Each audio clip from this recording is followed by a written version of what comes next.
Hey guys, it's Aster here, and on this channel we talk about all things magic. Today I have a little list of 7 books, like straight to the point. And by the way, I'm sorry if there's some echo in the sound, but this room is still kind of empty. I think I need a rug for it.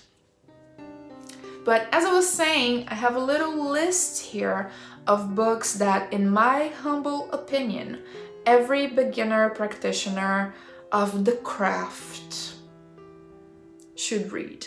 Because these books are going to give you the fundamental pillars upon which you can build your personal practice, your personal path.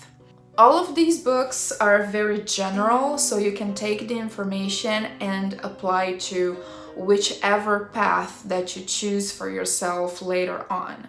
So it's not about any specific kind of witchcraft path. And that's something that I really appreciate and I think is kind of perfect for the beginner.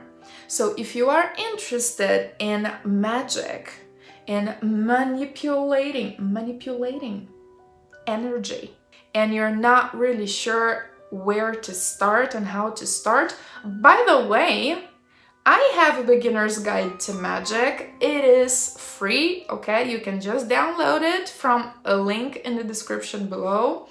But other than that, there's a whole bunch of text here that I think you should also check out. And before we get into the list, make sure to like, subscribe, and leave a comment down below telling me what books you think are fundamental for the beginner practitioner. I will love to exchange some ideas with you in the comment section. Now, let's get started with my list. The first one is a book that I have put in my PDF that is in the description. And it is a book that every time I make some kind of list of books for the beginner, I include it because it has a very dear spot in my heart, which is Moon Spells by Diane Ahlquist. This was the very first book that I have ever read on magic. So of course it is very special to me, it is very dear to me. And some people might argue that, okay, by recommending this book, you are only focusing on people who are interested in using the moon energy. But how about the people who are not attached or are not interested in using the moon in their personal practice? Well, I got you. Of course, this book has the approach of taking into account the phases of the moon and the energy of the moon, but the point here, I would say, that goes beyond only the moon. And I'm gonna tell you why I think this book is very important for the beginner.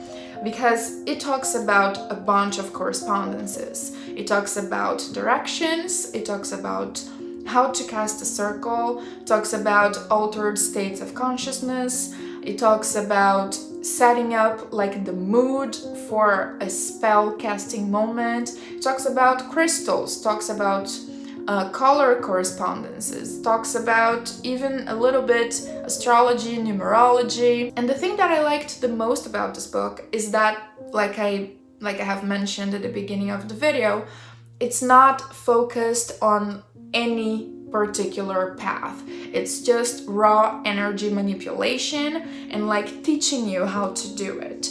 And also she makes it very clear that in some subjects that she briefly taps on, that this is just an introduction.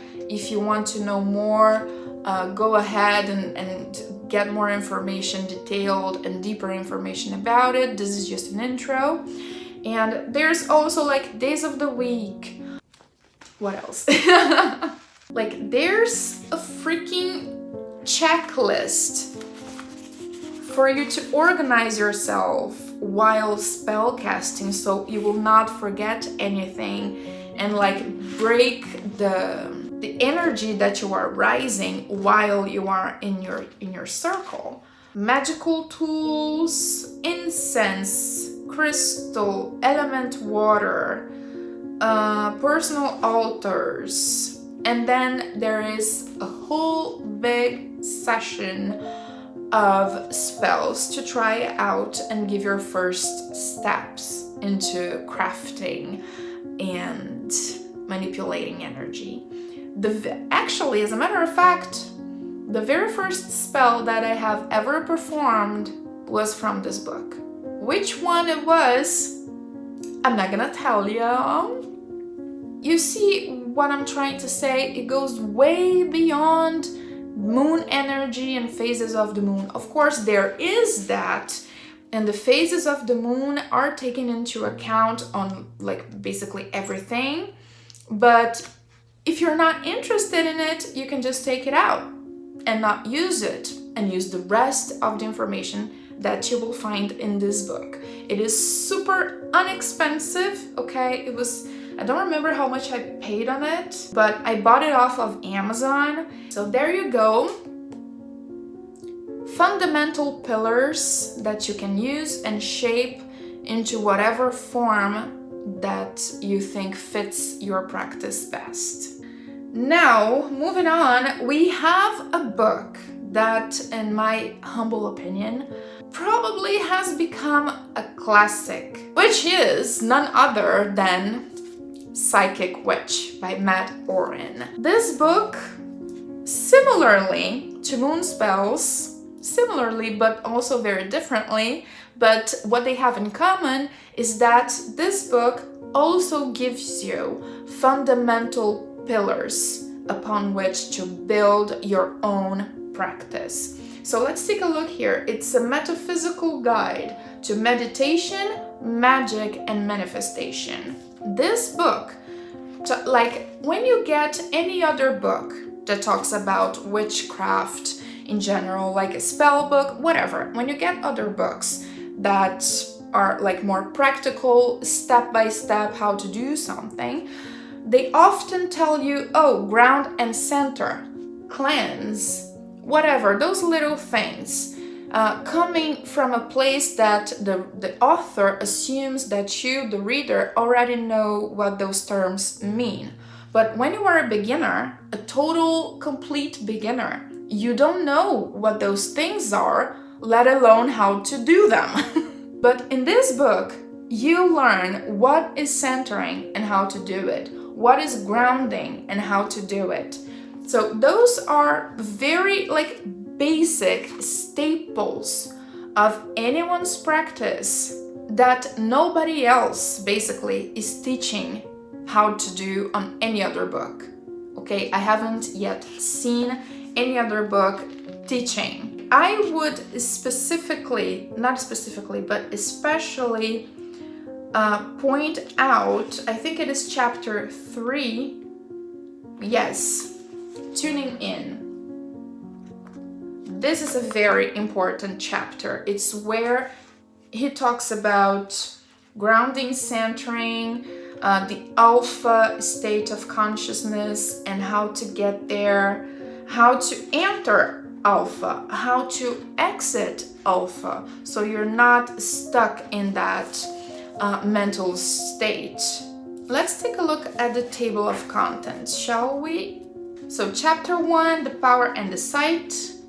2, meditation and relaxation. When you are a beginner, maybe you don't realize how important meditation is in your practice.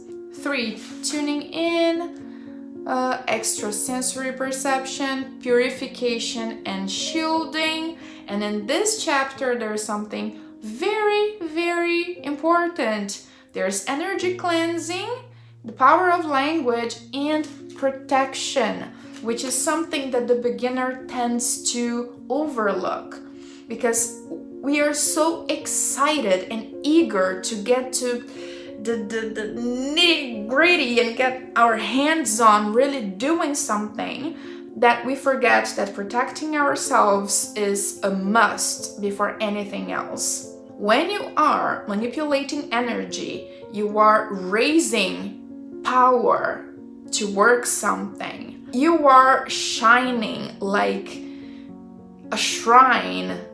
You're like this enormous, bright lighthouse shining in the darkness.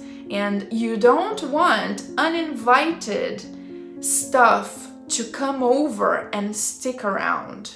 That's what protection is for. And the beginner tends to ignore that step and like sometimes not know anything about it before doing something.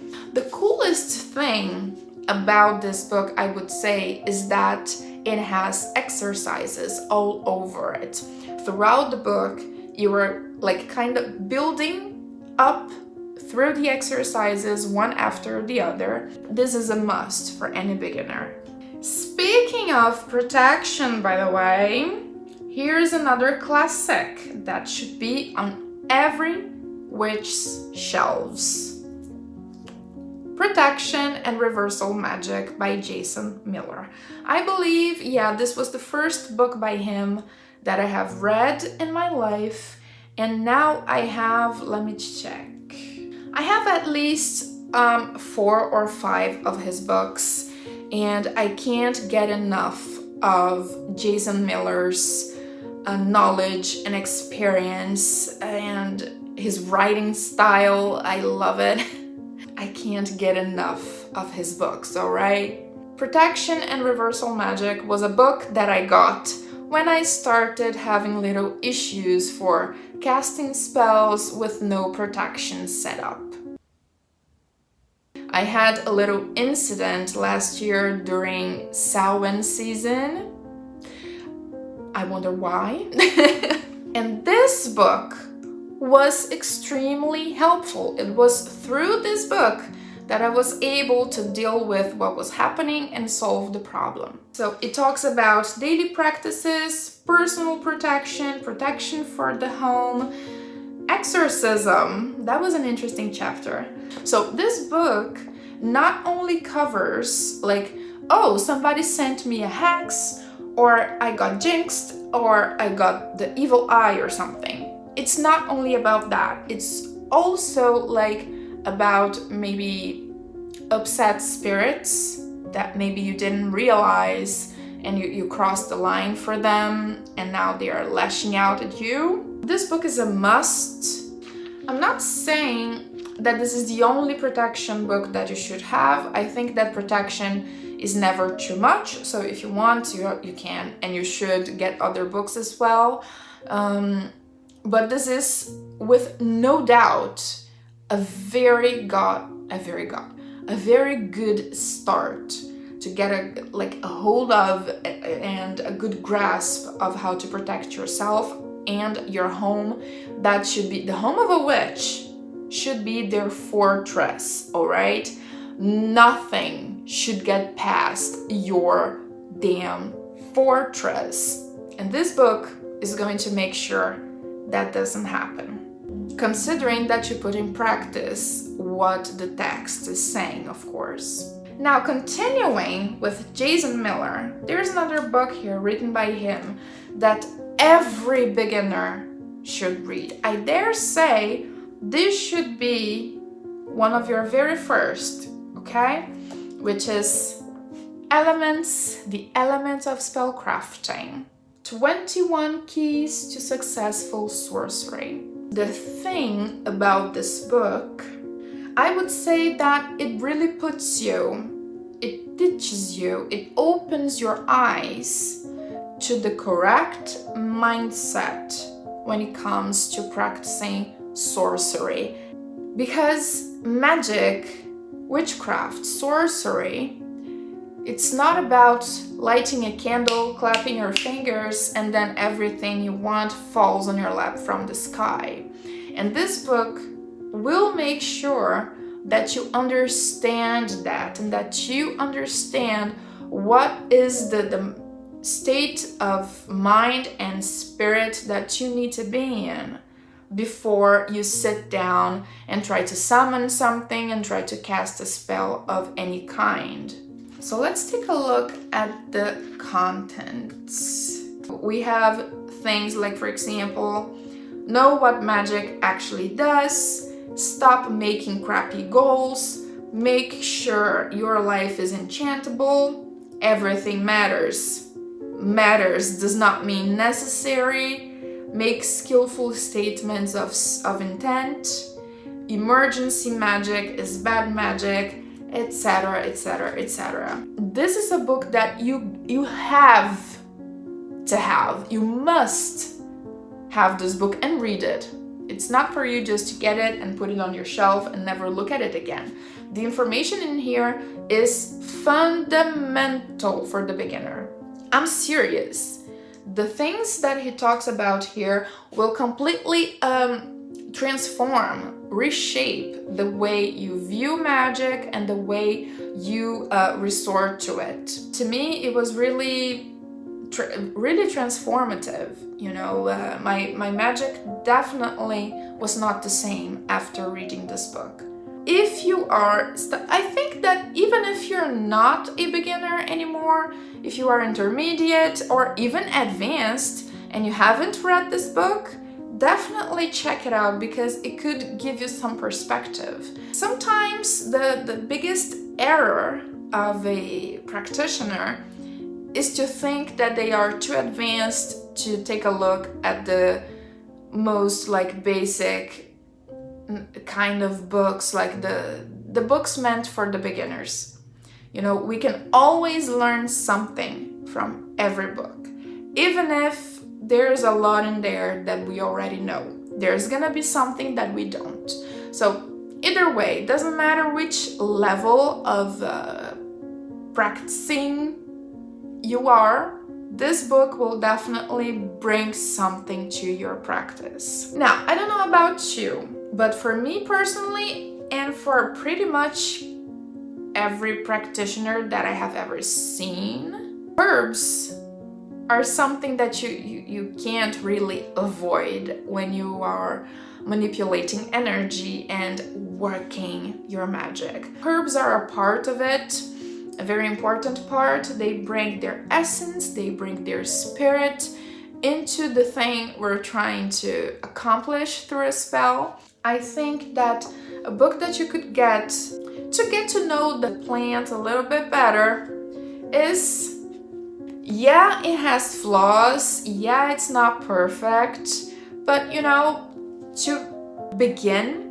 this is pretty good. And yeah, it's a good start. It's a good start point. And eventually you will see that there's better material out there, but either way, I still use it every now and then, especially to cross-reference. And it is very accessible, it is easy to understand, and straight to the point, you know. Let's take a look here at some random entry. Like for example, here we have garlic. There's the scientific name, folk names, the gender associated, the planet associated, element, sometimes the deity, the powers, the magical powers, the ritual uses, and magical uses. So like here's the garlic, and there's a whole bunch of information. You can get other books later on, but for a beginner, this is going to be enough information. Now, these two last books that I'm gonna show you, in my opinion, they are kind of optional, but it can also be nice to have that experience and diving into them. What do I mean? I think it is important as practitioners of the 21st century. I think it is important to know where we came from and what the people that came before us had to go through, so we could stand here today and talk openly about witchcraft and magic and whatnot on the internet. In order to get a little bit of a grasp of the history of our predecessors, I recommend you to take a look at the history of magic From Alchemy to Witchcraft, from the Ice Age to the Present by Chris Gosden. I even posted on Twitter the other day that I thought only Hermione had a book about the history of magic. And this makes me feel very special that it actually exists in real life and we get to read it. So like this book will give you background and history of magical practices throughout several different time periods and locations on Earth, which is super rich and interesting in my opinion. Throughout time, magic has been religions, it has been personal practices, and of course it has been very much condemned. And actually it makes me think about, I saw an exposition in Spain once about the Inquisition. It was very interesting to look at the tools, like the torture tools that they had and they used, and like there were explanations to why that tool and how they used it and what it did. It was at the same time very interesting and also very scary to think that people were targets of those objects for no reasonable reason. I lack the words to describe, you know. Check it out. It is a chunky book, but it's definitely worth taking a look. It's not from a practitioner's point of view, it's more like history, you know, but I really like history, so. And the other book on that same vibe is Caliban and the Witch, Women, the Body and Primitive Accumulation by Silvia Federici. So this book, it focuses on the role that the Inquisition and trying to extinguish witchcraft, the role that all of that movement, the role it played into the beginning, into layering the foundations to capitalism. If we think about it, who were and are the witches? Witches are wise, cunning women and men also. They are cunning people. They are people who are very like self-sufficient. They know remedies, they know cures, they know how to handle themselves and also how to help others. They are helpers of the communities nearby. They are not subjects to that community, which is exactly what capitalism does to all of us. We become a piece of that puzzle. We become a subject of it. We become just another brick on the wall.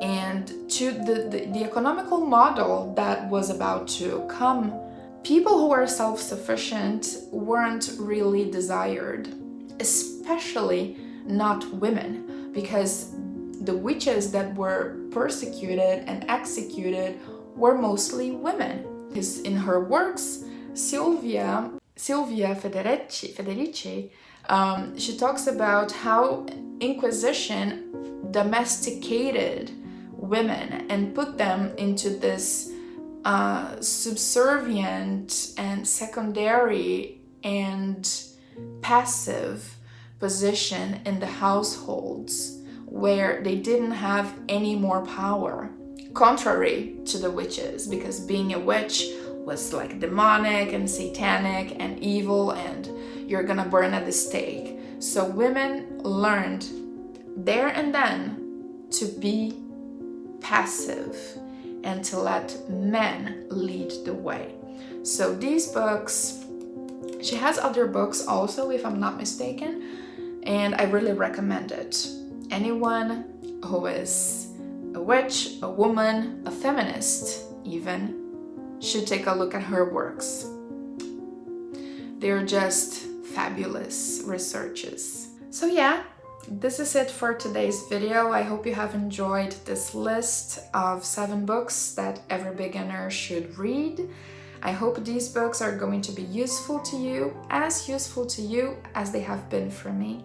And if you liked what you have seen, again, make sure to like, subscribe, and leave a comment below so we can exchange ideas. Thank you for watching. Have a marvelous rest of your day.